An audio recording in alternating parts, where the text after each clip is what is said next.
Okay, so what is this rusty, smashed up piece of crap, I hear you ask? Well, this is the missing fender that I haven't put in any of the videos up until now because it was such a state I couldn't see the point of doing it. But when you rebuild old trucks, then you know this is something you're going to have to encounter at some stage because they don't come out. You don't buy them looking like something that's come out of a showroom. They're not pristine. There's usually a lot wrong with them, and as you can see, there's a lot wrong with this.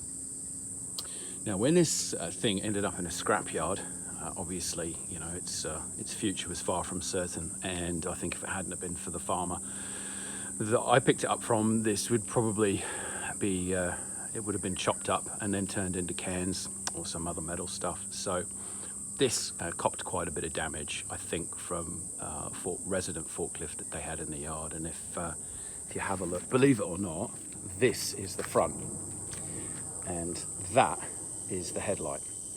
So this is basically where the engine bay would be, right here, and then this would curve over the wheel itself, which is why people call them wheel arches, fenders, mud guards, you know, lots of different descriptions and names for it.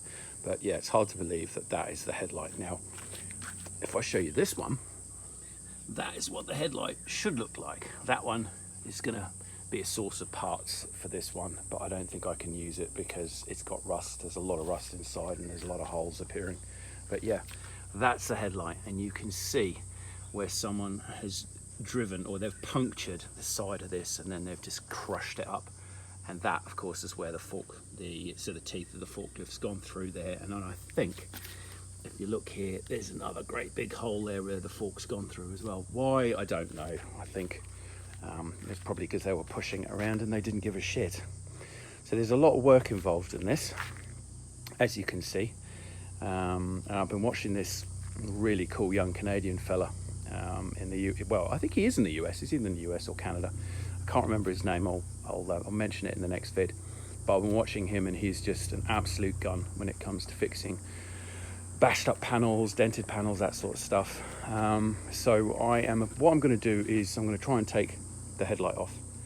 Unfortunately, I'm not going to be able to save the main bolt because every time I try to turn the nut, the whole bolt just does this, just goes round and round and round in circles. So I may have to cut it off. But just in case you're interested to know what this is supposed to look like, if it doesn't look like it's been jumped on by a giant, there you go. That is a passenger side wheel arch from another Ford Marmon that I rescued about nearly a year ago in December.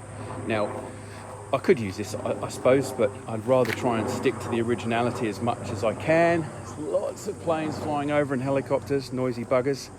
And besides, at any rate, if you look here, it's got more holes than a piece of Dutch Edam. So I'm probably not going to use this, but I might keep it.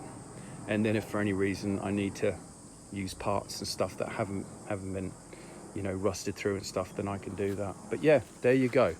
So that is the passenger side fender from my early Ford Marmon. And the other thing that I've been doing, not terribly exciting, is you see that thing on the right hand side that sits inside the fuel filter, which is it's a canister of sorts, and I think they used to make them out of paper, but they also made them out of, I don't know, some sort of metallic thing. But it just looks like a tin of soup basically, and then it's got all of these perforated holes on it, which is presumably where the oil goes through, and it keeps it clean and it stops all the crap from getting into the engine.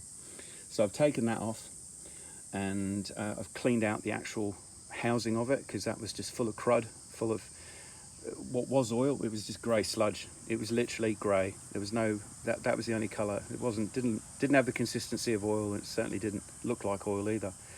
So I've pulled the housing out. I've cleaned it with a grease remover, and then I've sprayed it with WD, and that's back on the engine. And I've ordered one of these from a guy down in, I think he's in Victoria, Bayswater, Victoria. I think they're called TCR Components, and they do lots of period Ford parts. So, and they're lovely guys. The guy I deal with, a fella called John, he's a pretty solid guy.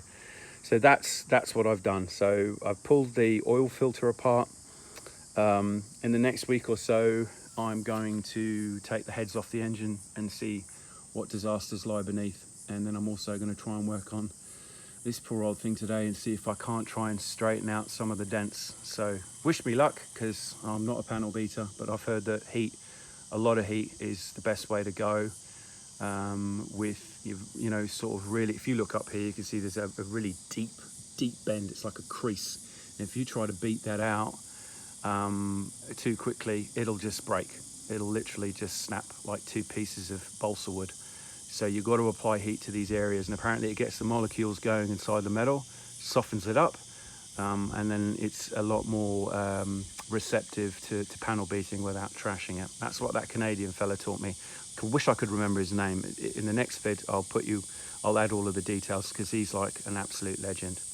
Okay guys, that's it for now. I've got to get some tyres put on my ute, and then I've got to start drinking, because that's what people do on the weekends, apparently. Have a lovely weekend. Till the next video. Take care.